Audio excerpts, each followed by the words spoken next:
Good evening, TDN listeners and viewers, and especially you, my audience on This Week in Interview. Welcome to another episode of This Week in Interview with your host and guide, Anthony Drago. I missed you guys. I missed the last 2 weeks of the program, and my apologies. I traveled on short notice, and so I missed 2 Wednesdays with you. I hope you survived.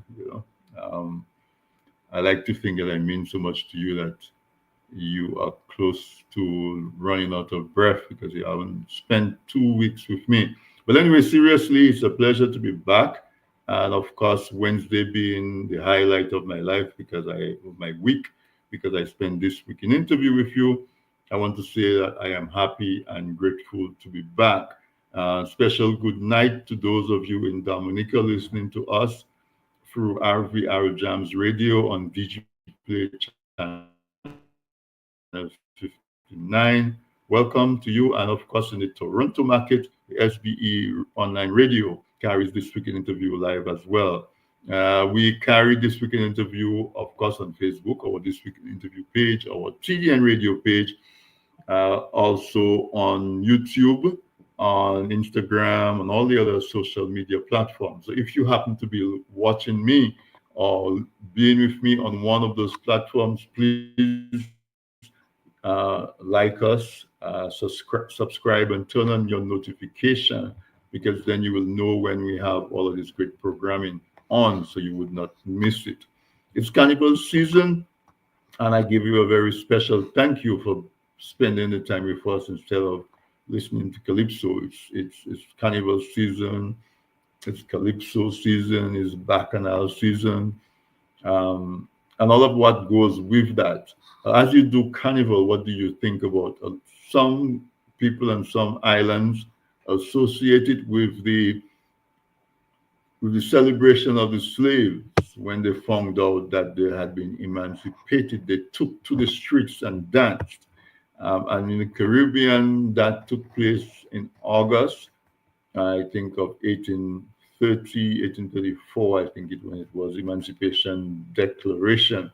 And so some islands still celebrate it in August. We celebrate along with Trinidad. Um, I think Tobago is at a different time. Carriacou, not Grenada, but Carriacou does theirs at the same time as well, where it got mixed in with the celebrations of the Catholic Church. And so it takes place right before Lent. So it's supposed to be a time of indulgence, of real celebration of life before we go into the somber time of the 40 days of Lent, beginning on Ash Wednesday. So if you were in Trinidad or in Dominica, whether in person or by proxy, I wish you a very safe uh, carnival season. King Bob of Dominica says that he may be able to drop in for a minute and say hello to us as he prepares for the finals. The Calypso finals in Dominica is on Saturday. And so, and of course, all the other folks, JD and all of and Tasha P, and all the other finalists who are, I guess, almost like when you're preparing for an exam, they are at it and they're working hard to really bring on their best game and to entertain their fans and of course to go after that great reward of the Calypso Crown. So we wish all of them well. We congratulate the Miss Esprit, the young Miss Esprit who won the Miss I think Princess Show. It is. I don't think. Or was it Teen? I think it was Princess Show, a teen pageant. Miss Teen Dominica. I think she won, and congratulations to her. But as we go through the carnival season, and as I ask, what do you think about when you think about carnival? Carnival. Do you go back to where it came from, where our ancestors were celebrating that liberation from brutality, that liberation from slavery, that ascension into freedom? Or do you just take it as a chance to fet? In the Caribbean, We seem to be very good at developing what we would call a CWO culture, a culture where we are constantly partying. We go from from from independence celebration to Christmas to New Year's to Carnival. And then as soon as Carnival is done, we take a quick breath and we're into Easter. And then from Easter, we are into the summer celebration, Dumb Festa, and all of that. And then right back, we're into the independence celebration. And it's just a cycle. And of course, they say all work and no play will make us a dull country. But is the opposite true? What does all play and no work do to us? Do we embody that and say, okay, what are the opportunities that are presented to us because we seem to be able to organize good times? New Orleans has built a whole culture around that. Let's say les bon temps roulés, and they get tourism and they get all of these activities that happens. Are we able to harness that potential to create some kind of economic um, impetus, some kind of economic momentum that can help lift our folks out of that doldrum? Because I've been to Dominica recently, and I see there's a need for an economic revival. The Dominicans are hardworking and industrious people, illustrious people, and as I go around Dominica, I see there is a lot of despondence. Young folks, especially, looking around and looking for opportunities. We saw with COVID, a lot of them started their own business and enterprise. And so, can we incorporate our affinity towards carnival and other celebration to create avenues and opportunities for economic development? Tourism, a lot of folks uh, visit Dominica during Carnival. Dominica is said to have the most spontaneous carnival anywhere, where folks just join a band and just jump and just have a good time. And our personality, the personality of our country, our culture is a very warm and spontaneous acceptance and embracing.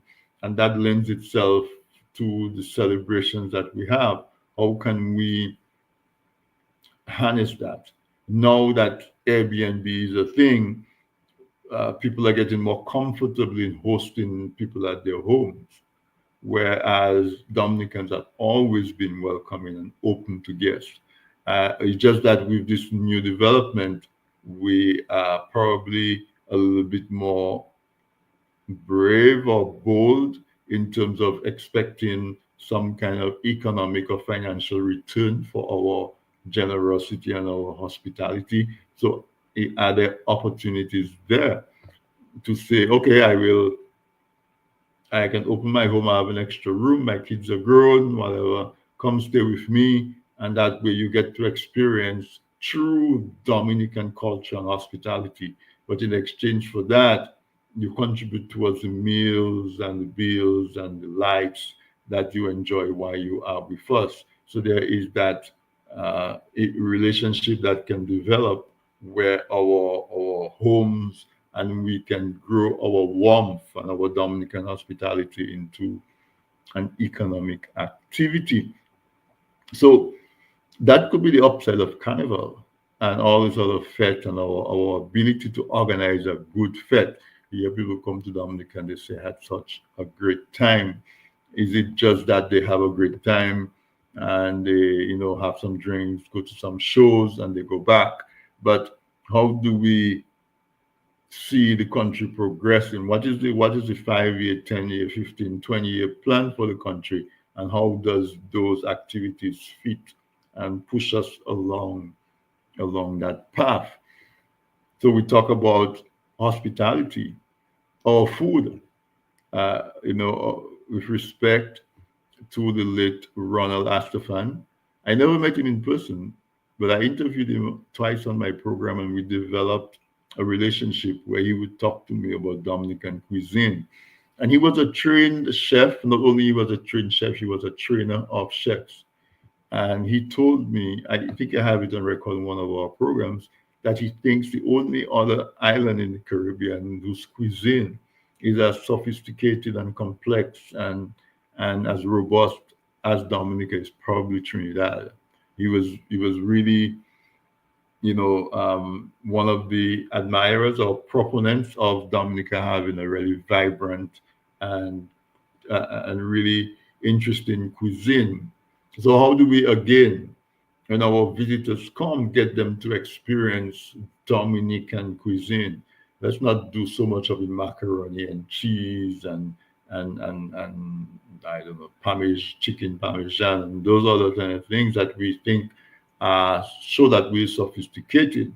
But how do we use our yam and our couscous and our dashing and our saltfish and our redfish and our goat meat and crabs and all of those things? How do we get them to enjoy that and to understand how our culture is blended into our foods so that they have a memorable culinary experience and that they can go and tell people about when they come back. So we have our cuisine, and of course Dominica, with all of our fertile soil, our rich soil, we can grow foods that are full and healthy. And when you eat the food, it doesn't feel empty. It doesn't just feel like you're forced to over season your food to give it taste. The food comes out naturally because the ground is so rich with all its nutrients and minerals. And so we have a different kind of food. I was in Dominica recently, and somebody said, I don't buy food from so and so place because they use too much fertilizer in their dashing, and their dashing doesn't taste the same as dashing from this other place where it's more organic. And so there is that differentiation in taste.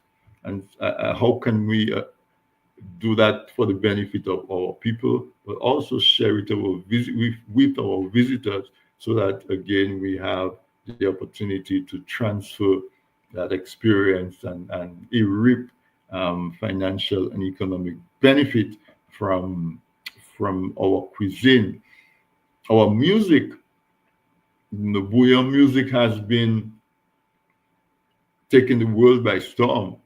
If we go back to the last 5 years of music, we can see that our bouillon music has been sampled by many artists. A lot of the soca artists are sampling our bouillon music, and finally, our artists from Dominica, our bouillon performers, are getting some of the recognition they deserve. You see, Trilogy and Little Boy and some of these other guys, they have those songs that highlighting on the Trinidad stage, and they have interviews on the Trinidad radio stations, and they're really getting recognition. How can we again use that to provide employment for our young people? The technology that goes along with producing modern day songs, studio work. Can we, if Bouillon were to spread it the way it is, and folks can recognize the foundation that's there, can we attract musicians and artists from Trinidad and St. Lucia and St. Vincent to come to Dominica so that their bouillon music becomes authentic because it's done at the source? And can that be a form of tourism, for want of a better word, but can we create a music industry that's centered around that, where Dominica is the place to go if you want to have a song that is catchy and jumpy and all of those opportunities that can come with Carnival, or of course Calypso. Or I think the only place that rivals the quality of our Calypso is Trinidad. And sometimes when I listen to the Calypso from Trinidad, our Calypso from Dominica is even better because Trinidad is more soca. When you listen to the calypsos themselves, the kaiso, as we like to say, Dominican kaiso holds its own against those from Trinidad, and we see a younger and younger calypso artists emerging on the stage, and just shoving the older guys out of the way. We used to think that after Scrunter and Hunter and Hurricane have gone their run, what would happen? But then Dice showed up, and Daddy Chess, and then JD won, and Trilogy took it by storm on his first go around, and we see that tension and that fight uh, between the Calypsonians and so on. How are we using that to move it along? How is our judging? Are we using electronic means to do the assessment? How are we using technology to enhance the art? How are we using modern copyright laws and different platforms to encourage our musicians to be able to get a return from their songs being played?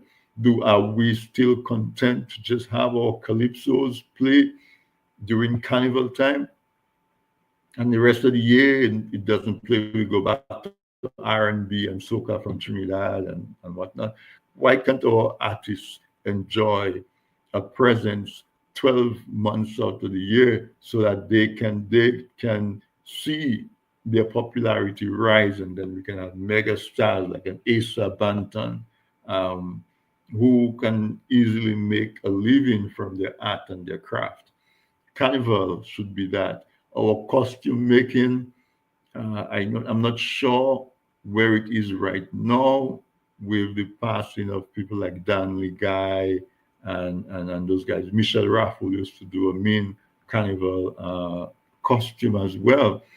Nowadays, our costume is centered more around, I don't know, body exposure, more than to say an artwork where there is a big prop that is communicating a message, that our carnival queen and king and our revelers are on the road, and you see that skill and that artistry into the costume. Are we walking away from that? Is that an art form that we're ready to lose? What about our stage designs, and all those things? Is anybody really seriously sitting down and calculating how we can make Carnival be what it should be, a vehicle to carry our culture, a vehicle to carry our talent, our music, our food, our art, and share it with others and be a celebration of that, and not necessarily own me. That's a part of Carnival as well.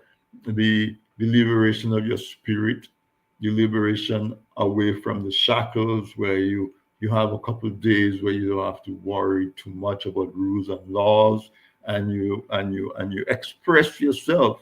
That is one part of Carnival. But are we content in just carrying that aspect of Carnival forward without necessarily sitting down and deliberately planning out where do we want to go, and how does Carnival and all the talent fit in there, and we push it all together? We see Carnival is big tourism business in Trinidad, with their steel band and their tents and their costumes and so on. But even they are being victims to the quick commercialization and the over sexualization of the revelers. Can we look at it more seriously, let us say?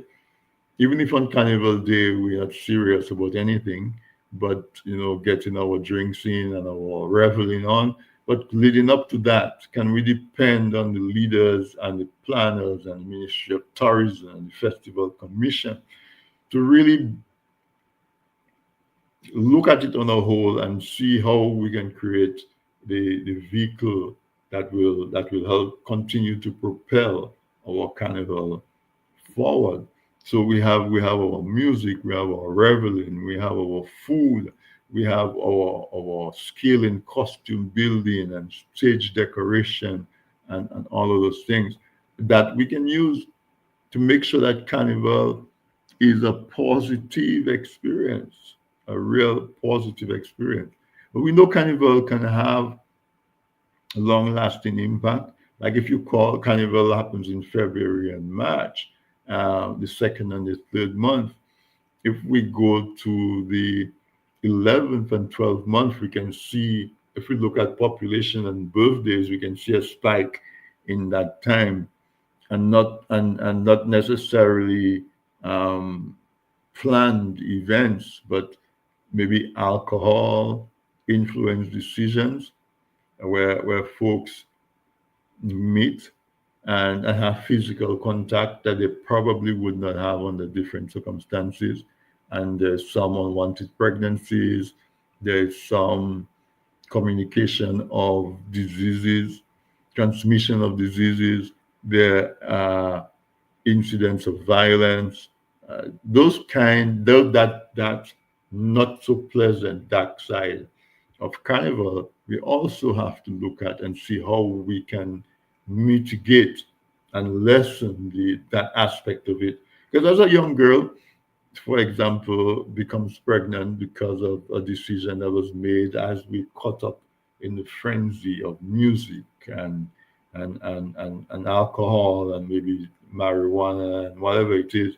And we make those decisions without necessarily protecting ourselves in the best way, without necessarily having our full faculties. And then 9 months later, we have a baby.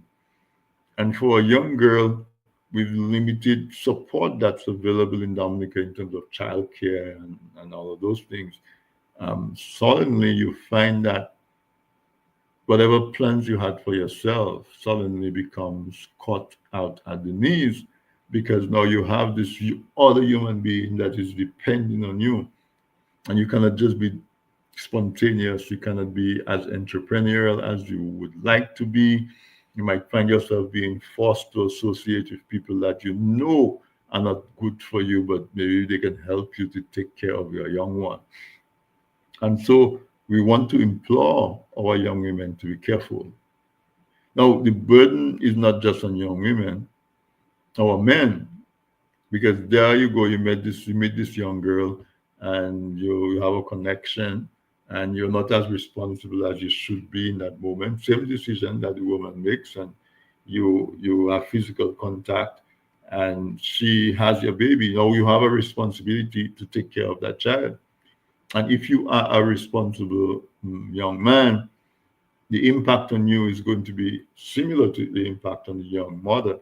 Are you ready to be a father?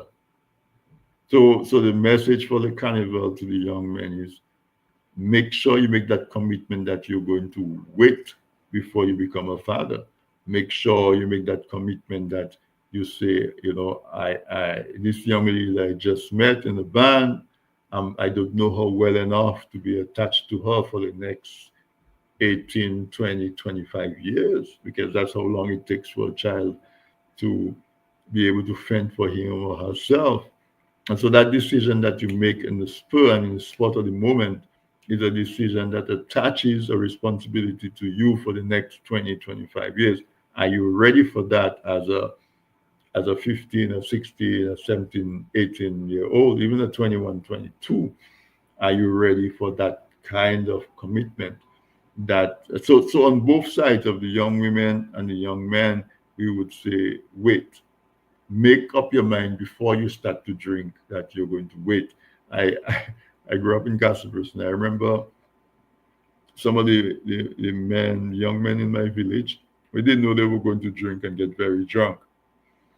They would get one of the younger guys in the village to agree to take them home when they're drunk, because Castlebrooks had no electricity. It was dark, the roads were small, they were deep drains. And so you could seriously enjoy yourself if you were under the influence of alcohol and you were drunk. And so before they started drinking, they would do the responsible thing, well, call it responsible, and they would identify somebody and pay them and say, listen, I know I'm going to be drunk. I'm going to pay you so that when the time comes I'm not able to navigate my way home, you're going to be responsible to take me home. I remember that clearly. And so something similar is called for, that while you are sober, before you start to drink, you tell yourself, listen, I'm not going to put myself as a victim of chance where I succumb to a moment of pleasure and find myself caught up in a relationship with a woman and our child that lasts for the next 20 years of my life.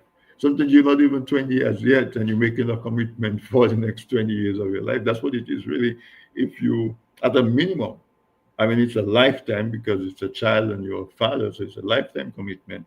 But let's just say, as a bare minimum, where you bear responsibility for the well-being of your child, you, as a young man, is making a decision that I am going to take a chance that this woman is going to have a child for me, and I'm going to be associated with her and that child for the next 20 years. Those are the thoughts that you have to have around about the downside of carnival. That you you know what comes with it. We all know that our decision making is a little bit easier. It's not that we do anything that we wouldn't normally do, but it becomes a little bit easier. We become more bold with some alcoholic lubrication, and we take chances and we hope and pray, but hope and pray doesn't cut it. And so, as we go into carnival, be that king of the masquerade, that queen of the carnival, and make sure that you're making sensible decisions. So, folks, what are your thoughts? Who are your favorite Calypsonians? Who you think is going to win the Calypso show? Who's going to win the Queen show? Did you think that the teenage pageant was fairly judged? What do you think? How many women are in the finals? Are our women able to keep up with the male Calypsonians? Should there be a separate, if we had a separate Calypso competition for women, would that make our women Calypso more healthy? Or do you think that making the women compete with the men forces the best out of them, and then it's good that we only have one competition that's open to anybody regardless of demographic? Those are some of the questions that we want to answer. Those are some of the questions we have to answer if we have to be deliberate about how we use carnival for what it is, a time that brings people together, a time that brings people to us, a time that gives us an opportunity to shape people's impression of us, but also to develop deep relationships with people that can benefit all of the people of Dominica. Carnival, that's what I wanted to talk about. We're going to take a break right now.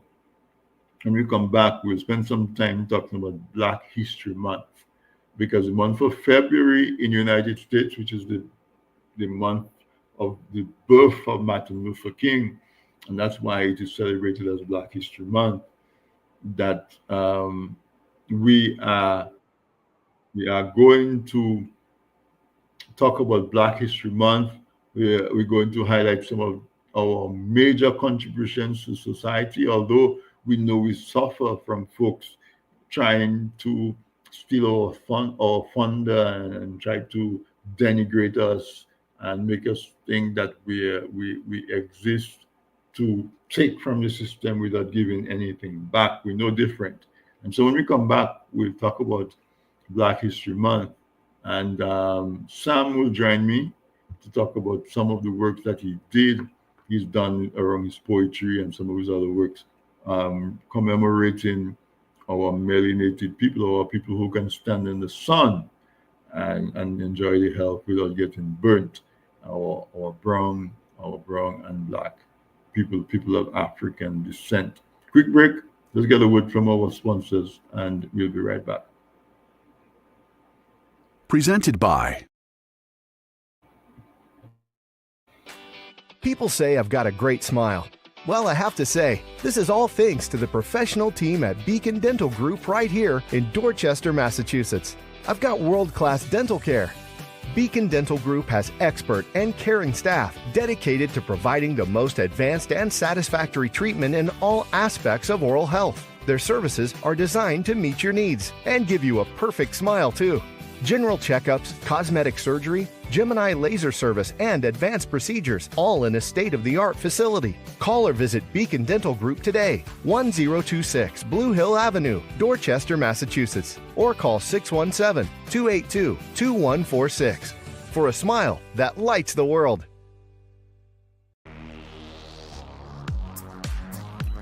How much Dominican history do you know? Want to learn some fun facts? We have a great and fun way to test your knowledge and learn more about our history. Get your copy of Dominic Anu, Dominica in Puzzle. Fun for the whole family. Available now on Amazon.com. Visit pushpast10.com to learn more. Email us at dominicainpuzzle@gmail.com or call 877-698-9894.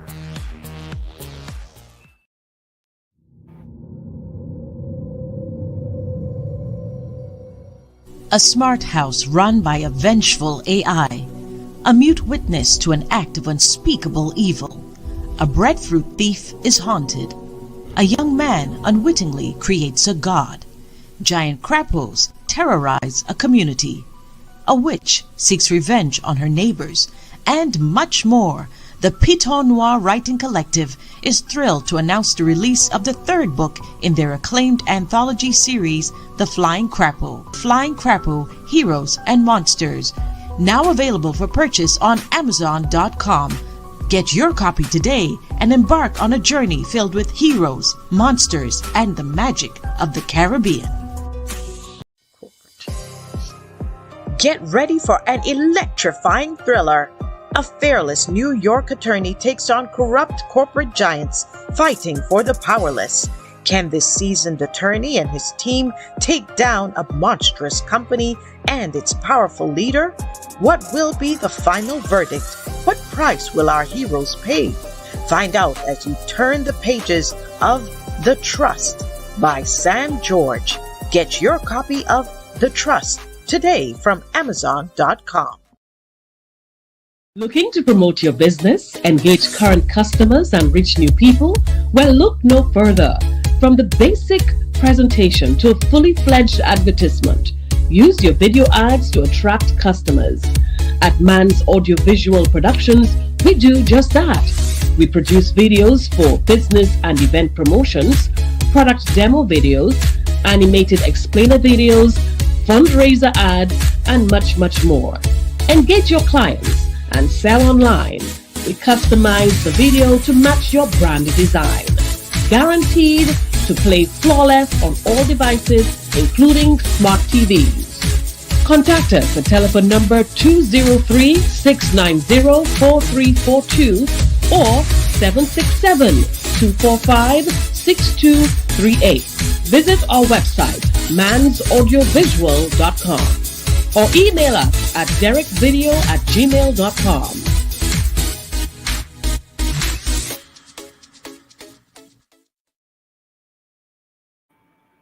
All right, so we're back. Thank you for staying with us through the commercial break. And folks, we want to say thank you to our sponsors. They keep our mics live, and our camera lights on by helping us bring this weekend interview to you. As I promised before the break, February is the month of Black History celebration. And Sam, our producer, who's normally in the background, but Black History Month draws him out into the light. And Sam is a producer, a writer, a poet, an author, and he has done some work to commemorate and really highlight some of the historical achievement of our people. When I say our people of African descent, because we know we have to shout it out, because there is this strong countercurrent that tries to convince young people and try to even us that we are more takers than we are givers. So Sam, welcome to the program. Good evening, bro. Thank you. I know that you would push back against the idea that black people take more than they give. Yeah, definitely. And not only that, do they think, some of them think that we are only takers or people with dark skin or melanin, Hmm. only takers, but they believe that our only job should be to entertain them or be their Hmm. Hmm. entertainment. Yeah. And to me, that's a problem. Not that being able to entertain people is a bad thing, but when you think that another human being is one thing and one thing only, that I guess it says more about you than it says about the person you're thinking that of. But I digress. No, you don't digress. It's important because Well, yeah, we have so much to offer, and if all we are allowed to do is entertain, hmm then the world is missing out a huge opportunity. You know. very true, very true. Which I guess you're right because, as you mentioned, I wrote this poem. Basically it was a request from my friends out there at the Lakeside Church out in Toronto. They wanted something for their Black History Month celebration, and so they asked um, all of us in their writing group, the creative writing group, to submit a poem, and they chose mine as Mm, the great. as one they're going to use. So I am very appreciative of that, and Congrats. thanks. And Nicole actually did the video production and the narration of the poem, so which we'll play in just a minute. Okay. But I just feel like uh, a lot of times we tend to forget that people are not one thing. Especially certain people, they forget that Hmm. people are more than one thing. If you're a soccer player or if you're whatever sport you're playing, that's not all you are. That's something you do, but that's not who you Hmm. are as a person. Right. And so, um, it's time that we get off this "I have better genes than you" foolishness. So let's put it simply. It doesn't make sense. You know, Just because we have a different color of skin, you know. all because we have melanin.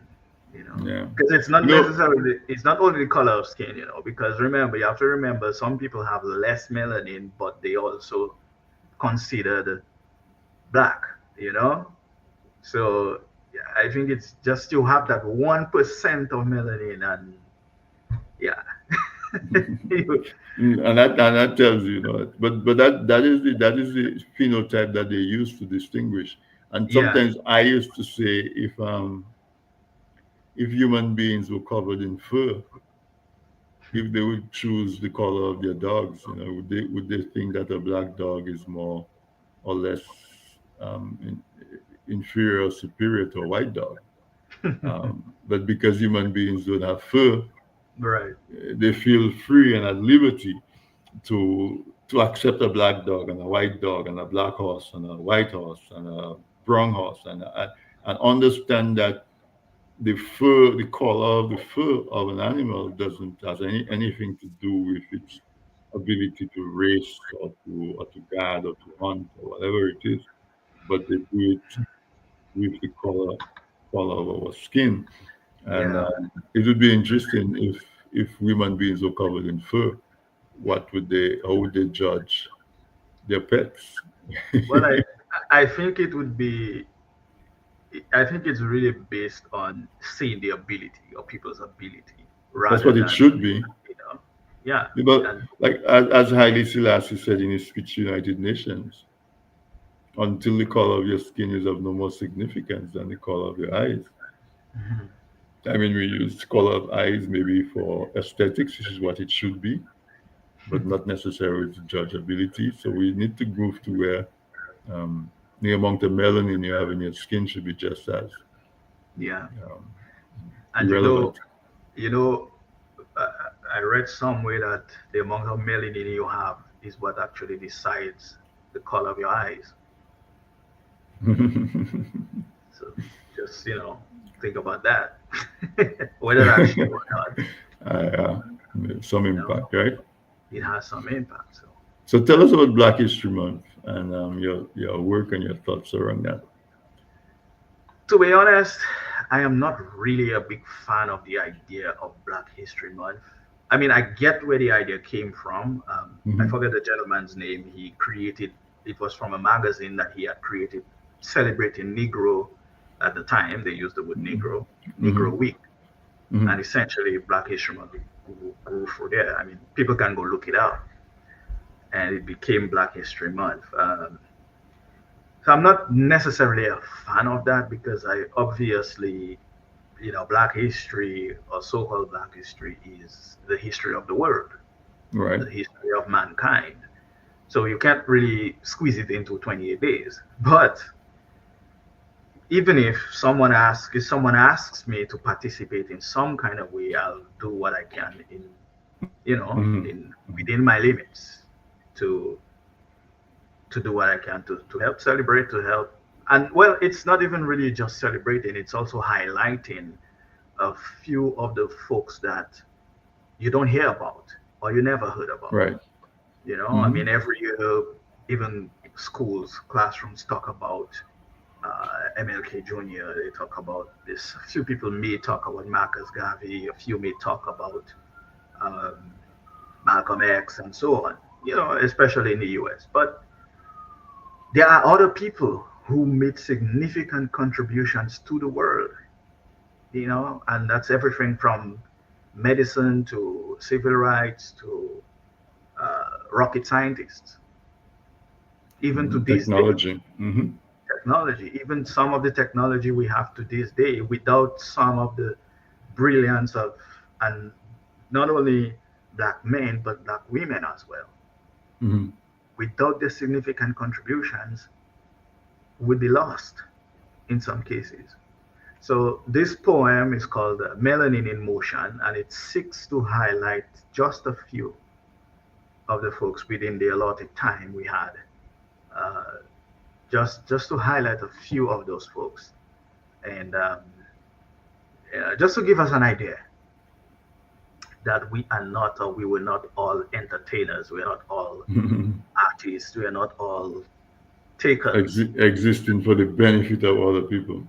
and we are not existing for the benefit of other people or to create things that other people will decide they like it and you know they want it. It's like, them ladies will understand this analogy. Sometimes you wear a nice earring and your friend sees it and she says, oh, I like your earring. You have a nice earring or whatever it is. you know that's a sign they want it.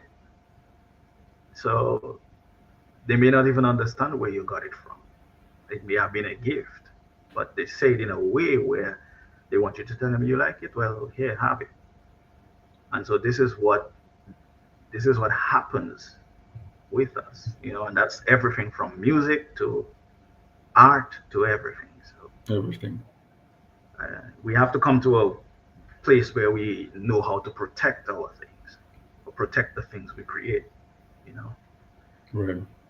someone once told me that they very good at patenting things. They're not good at creating, but they're good at registering things and claiming it. Watch You them know, sideways, right? and it's a member of that community. Hmm. So, Hmm. Hmm. Hmm. uh, so let's get to the poem, and then we come back. We can probably talk about some of the folks, Hmm. some of the subjects highlighted.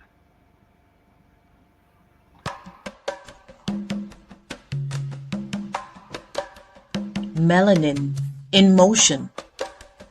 My melanin fuels my progress, a driving force that never regresses.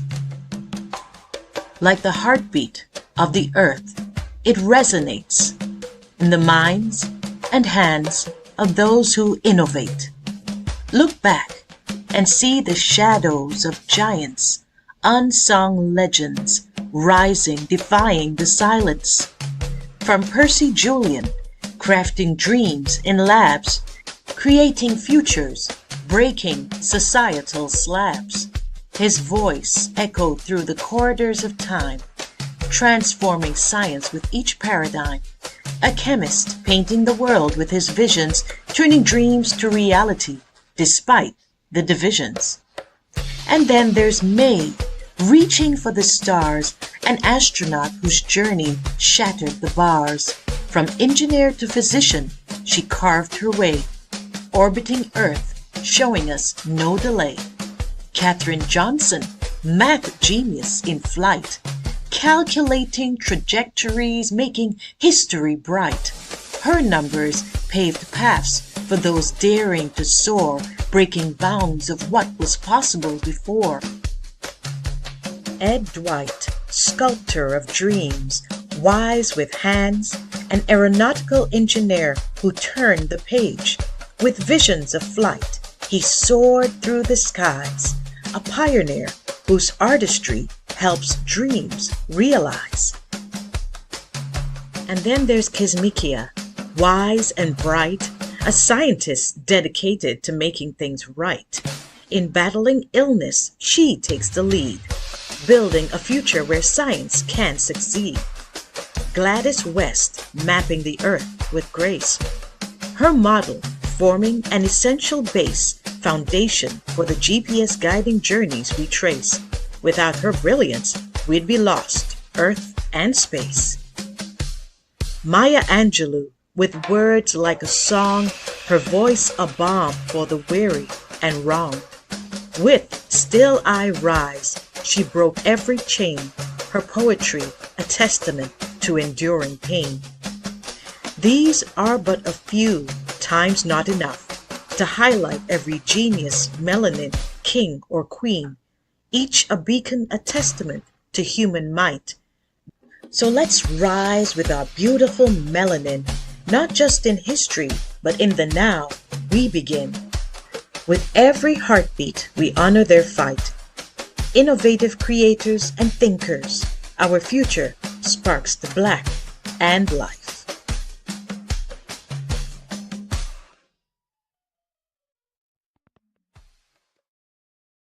Melanin in motion. Melanin in motion. Awesome. Great job, bro. Thank Really you. well, Thank you. nice. And of course, Nicole Judges never fails with her talent in Never. terms of voiceover and a well put together video. Great job. Thank you. Yeah. So, like you said in the poem, is time wouldn't allow, you know. Mhm. And for the folks who are watching and they, for whatever reason, they don't know, black people as a people have contributed in every single aspect of human development. Every single aspect of human development. That's right.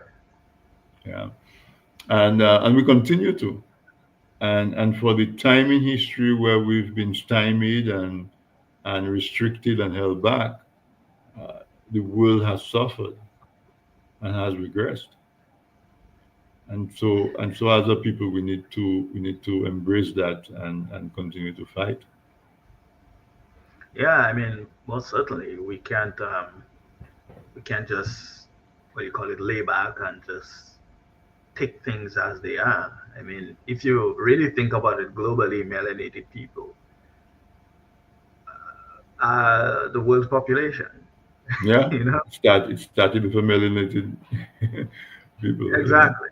So we have all of the knowledge and all of the creativity and uh, everything it takes to be a human being from the creator. Yeah. Whether you believe in that or not, that's your choice. But the point is, I don't think neither of us fell from a breadfruit tree. So something had to create us, and so and I can't just simply say, well, I magically appeared. I don't think any one of us did. So, but again, it's everyone's choice. But in any event, we have to recognize people for who they are and for what they can do or what they can offer, Mhm. and not just think that just because someone has a darker skin than you, that it means that the person is worthless or they can't do anything or they can't contribute anything to society. I mean, civilization began on the African continent with melanated people. they taught everyone else. So the first universities began in that part of the world too. So it's just, we have to learn our history. We have to educate ourselves because you won't learn any of that stuff in high school or any school for that matter. And they're trying to even remove it further. And The some, fact is that all of the universities and the philosophy and everything that went into Europe were offshoot and subsidiaries coming from Africa, hmm and and so we have to be able to recognize that and be able to tell and let folks understand that what they have and they appreciate so much and think to be culture. Like for example, a European culture that has to do with supernatural is considered to be, art, and it's in theater and so on. When it comes out of Africa, it's used as a symbol of backwardness and simplistic and simpleton thinking. But so our witch doctors and our are denigrated, but you go to Europe and they have all kind of opera, all kind of museum built to their stories, fairies, and all of those things. And so here's this deliberate attempt to make us think less of ourselves, because that's the only way atrocities like slavery and all of those brutality could be justified.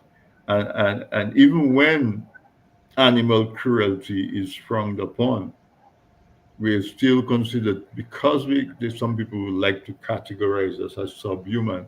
They can lack the empathy to see Mhm. what they do to us as doing to a fellow human being. And so as a people, we have to rise and take our place and demand our place. Yeah, well, and not only that, it's not only education, even Christianity. And a lot of people have this misconception that they think Europeans brought Christianity to Africa, but that is not true. Christianity hit Africa around the first and or the second century, right? That is just after the time of Christ. Um, Places like Egypt and Eritrea adopted Christianity very, very early, even before the Europeans came to Africa. So a lot of the things we were taught growing up, or even in school, are wrong. I simply, some of it's not just wrong; it's complete lies. And so I believe we have to unlearn some of that stuff, Mhm. and we have to find ways. We have to find books. We have to find old books. We have to find different sources. Even some of the museums, when you visit some of those museums that have old artifacts and things like that, you can get some of that information. So it's not that it's not around. The information is there. But the thing is, a lot of us don't like to read. And also because of the way, especially if we exist in the West, because of the way our life is structured, Mhm. we're not allowed the time and the freedom to read. So you're so busy trying to make a living, you know. Yeah, that is true. Yeah. That is So true. you don't have time to read it. But We just we have to have try.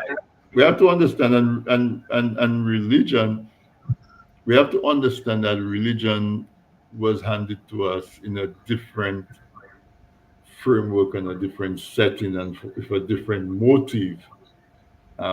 In this part of the world, it was handed to us Well, things were than, distorted. than what it was. That's Yeah, the no, definitely. yeah, things were distorted. But Because I always give the analogy that really and truly, the purpose of religion is to create a model within which we can operate, that can make sense. Because I always compare it to science. When mhm, I started doing science, they told us there was an atom, and in the center of the atom was a nucleus, which is a circular thing, and then right. there were electrons circling the atom at different levels, and we use that model to understand for those purposes. And it worked because in general it followed the laws and you could explain why one chemical reacted with another. But as you develop as you develop in knowledge, you understand that that is just a model. But the real complexities of what actually happens, if you choose to go in that field, you can explore it more. But if not, the basic models can keep you and help you. Similarly, with Christianity and Islam and any of the other religions are just models that are used to help us to be able to operate in nature and with God and with all of that. And so we have to take that in mind when we apply our philosophy, but we have to take it in the context that religion was presented to us in a weaponized manner. And we have to be able to recognize the weapon that's in there and remove it so that we can continue to practice the religion without continuing to be wounded by the weapon that was placed in there for us. Yeah, well, I don't know if you've ever heard of the so-called slave Bible. Um, it's in a museum somewhere. That is what they used um, to deceive the people when they brought them over from Africa. But even still, that deception didn't last long because Africans knew in their hearts what it is that they needed to do and who they worship and whatever it is. Hmm. So that lasted for a little bit because eventually African preachers began, somehow they found the correct documents. One of the places you can go, you can see is if you ever get the chance to go to Ethiopia, they have a whole large book that is much different and has even more books than what we currently have in the Western world. So there are, like I said, I'm not trying to tell anybody what to believe or whatever, but I'm saying the research is there to find, just like in scientists or in the scientific community, you have a theory and you go and try to prove that theory. So you look for evidence. So the evidence is there. Whether you believe in the spirituality or not, or whatever it is, that's everyone's choice. But I still wouldn't bury my head in the sand and say, oh, well, you know, yeah, I'm not going to listen just because someone else said it or they did this, that, or the other. But the thing is, with every lie, there is always some semblance of truth in it. So it's up to us and all of us to find that truth for ourselves. That's Yeah. just what I think. And that's what it is. And generally, I think even whatever religion you believe, I think we have our own internal compass that we know very well when we're doing something that is wrong. Yeah. Well, I mean, that's where morality comes from. And it doesn't And really have anything to do with religion. And I think with religion. that is what the world has confused religion with spirituality or having a relationship with the Creator. Whether you believe again, you believe in it or not, we all know deep inside that there is something greater than us. There is something that we have to give reverence to or some kind of authority because at the end of the baddest person on earth at some point has a conscience, or we call it the conscience, but some people call it the spirit that tells you or pokes you and says this what you're doing is not good. Hmm. That's the moral compass. So it can go by different names, but it's there. It is said that even the tribes who have never had any contact with any human being outside of their tribe, they still exist on the African continent and some in Brazil and South America. Even they know that they have to worship something because it is written in our DNA. It's written, it's built inside of us. That yeah, we have a affinity to to connect to a connectivity with Mhm. some kind of force that unites us, Yeah. and we know when we do something that violates the laws of the goes against universe. Yeah. the universe. Yeah. And so that's what I'm saying, that's what people have to understand, that's what religion is. Religion is simply gives us a framework within Yeah. which we can operate and think about those things, and have some kind of common set of rules and laws that we can all expect to work with. And At in least that was general, the original idea. and in general they work. In Yeah, general at they least that work. was the original idea, because You people know, have used religion to destroy lives, yeah, commit weaponize it. genocide, Yeah, weaponize it, turn, yeah, and we still do it today. We still have people using religion as an excuse to murder people, as an excuse to treat people badly, as an excuse to, uh, oppress people, or turn people into create cult followings and all of that stuff. yeah, So, yeah.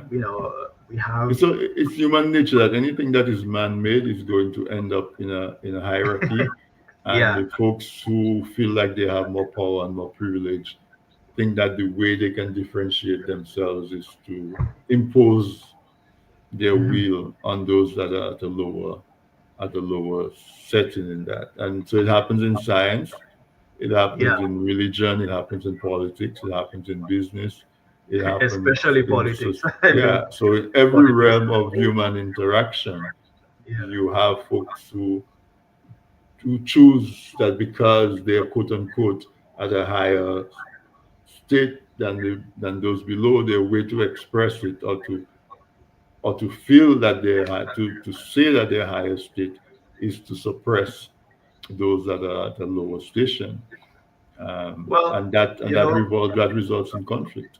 yeah, there used to be some a saying that we used to, where they would say, what did they say? If you have to, the only way you can feel better about yourself is to make someone else feel bad or something to that effect.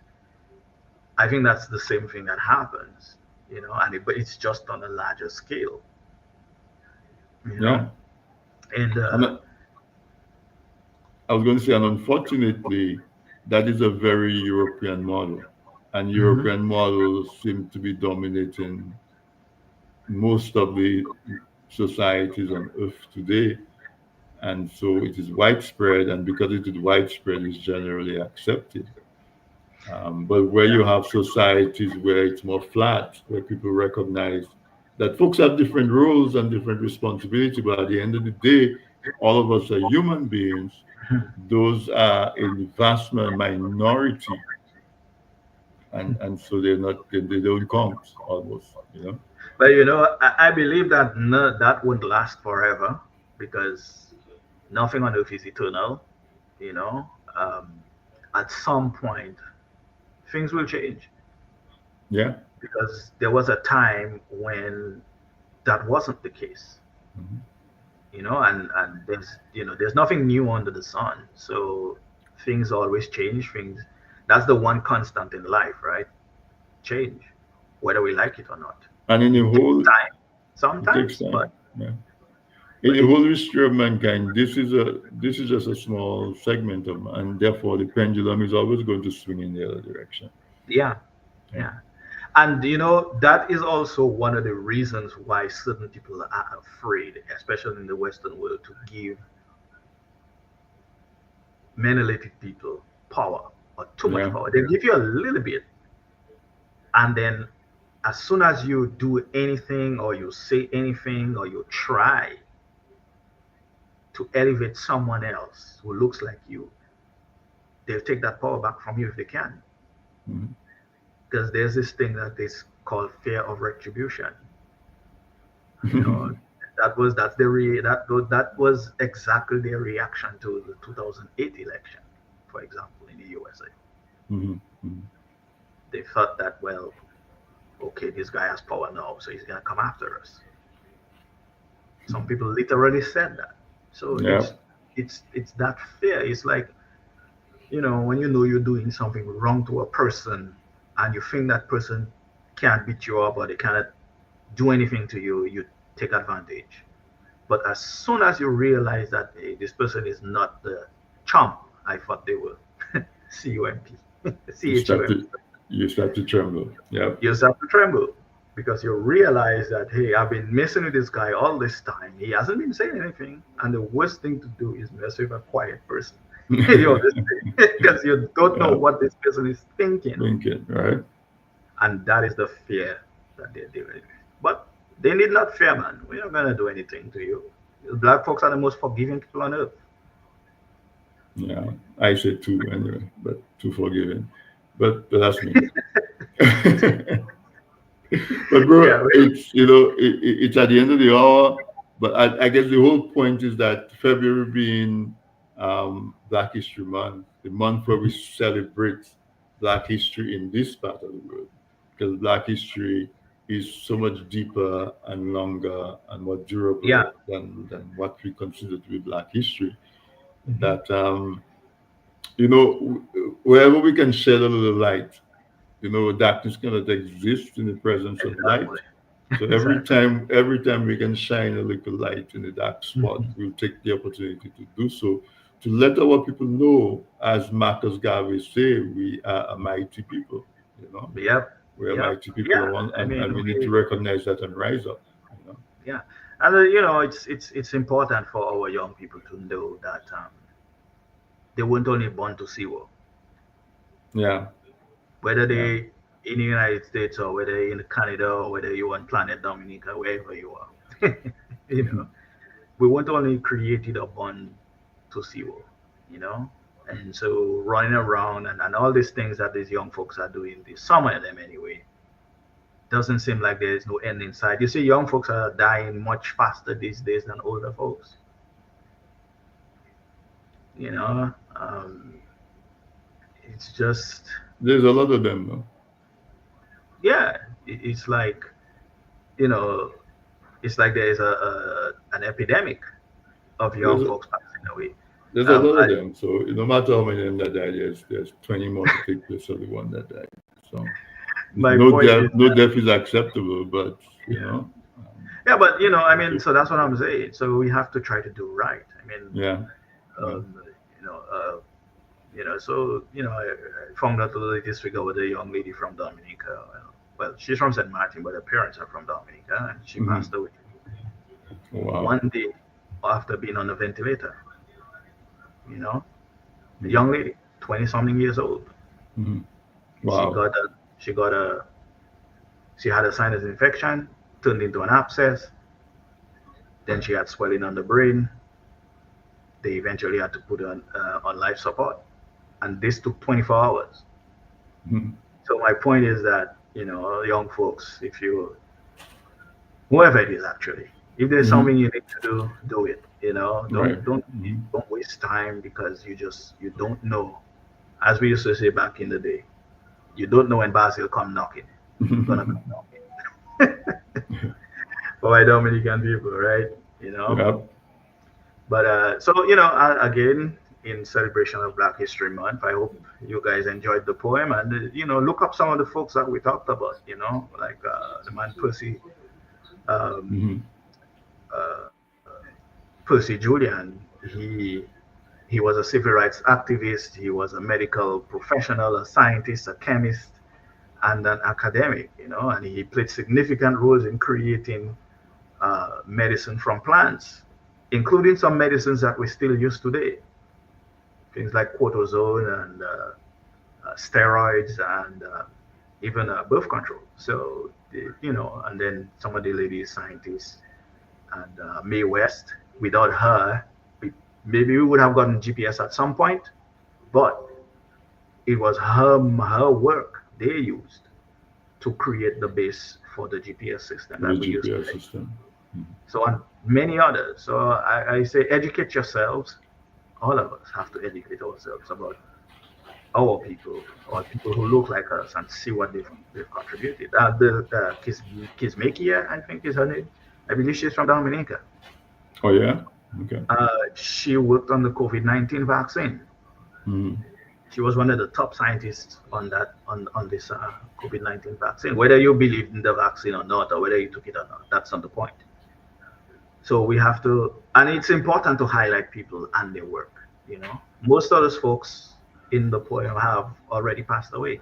Not all of them, some of them have. So we got to give people their flowers before While they can smell it, right?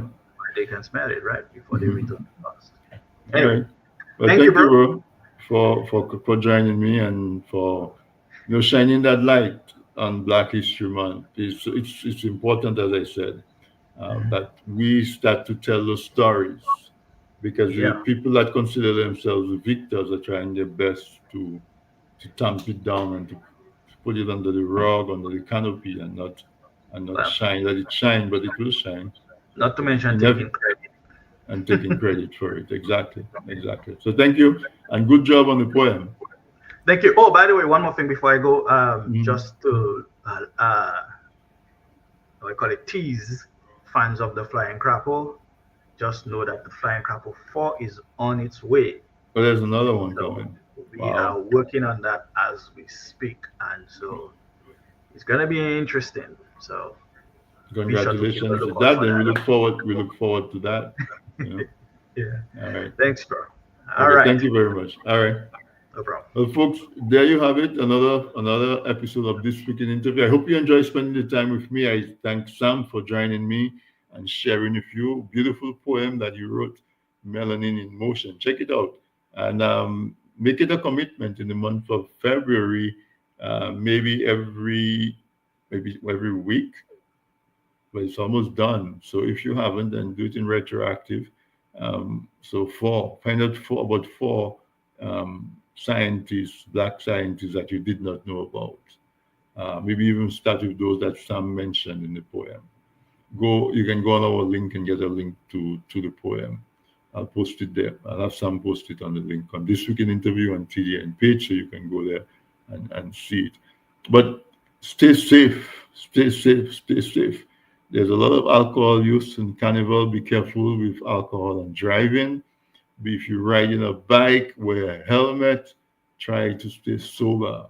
And folks, enjoy, but make sure that you continue to enjoy 5 years, 10 years from now. Okay? So good night. And we'll see you again next week, Wednesday, for another installment of This Week in Interview. Good night, folks.